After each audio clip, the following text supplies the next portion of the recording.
Good morning again. It's time for writing. And for today, since we're just beginning our unit on fairy tales and learning all about how a writer can write a fractured fairy tale, I wanted to actually show you a few stories that some of my past students have written.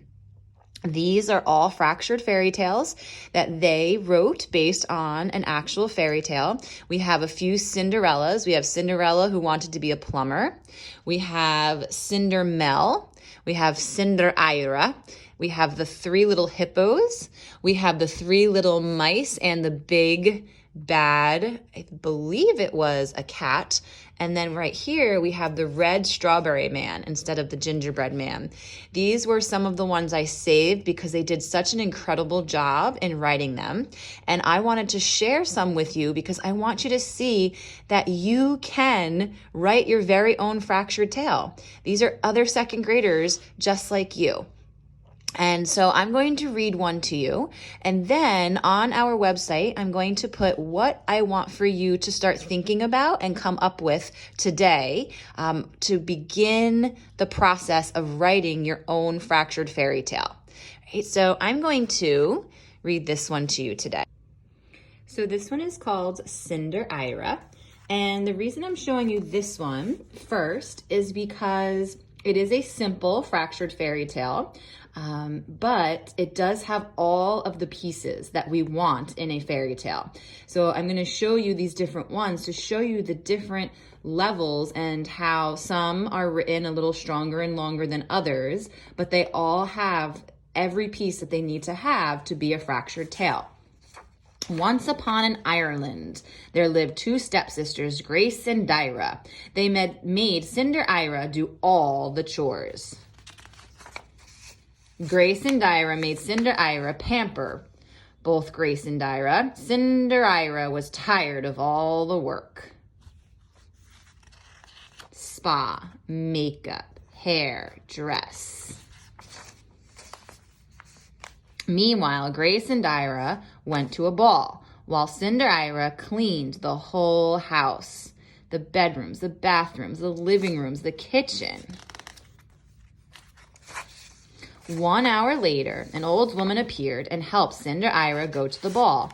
I am your fairy godmother. Wow.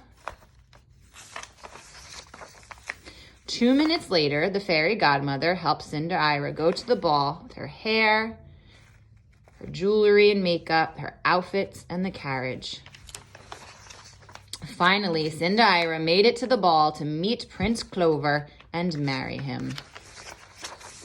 Cinderira made the evil stepsisters do all the chores, and Cinderira married the prince, and they lived happily ever after. So if you think about what we talked about yesterday, once upon a time, happily ever after. We have the evil characters, the good characters. We have a reward that comes at the end. We have royalty, princes, and eventually Cinderira becomes a princess. So what this author did is she took the story Cinderella and she kept the story the same, but she changed the characters' names. She changed where the story took place. And by doing that, she created her own fractured tale. So you are going to be doing the same thing, right? I'm going to share some of these other ones with you another time.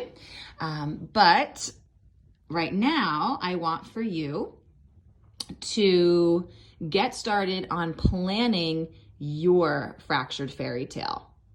I'm going to post it on our webpage, but what I want for you to do is I want for you to choose a fairy tale that you want to change some part of it to create your own. I want you to choose a fairy tale that you are going to fracture and change the characters, change the setting, or change some piece about it to make it your own tale. Tomorrow, we're going to really dive in. Once you have that idea, we're going to really start to dive in and plan our characters, our setting, our problem, and our solution. But for today, since we're still in the beginning stages, just like we would in class, We just want to start to think, and we just want to start to plan. So all I ask for you today is to come up with a fairy tale that you would like to change and make your own as we write Fractured Tales together.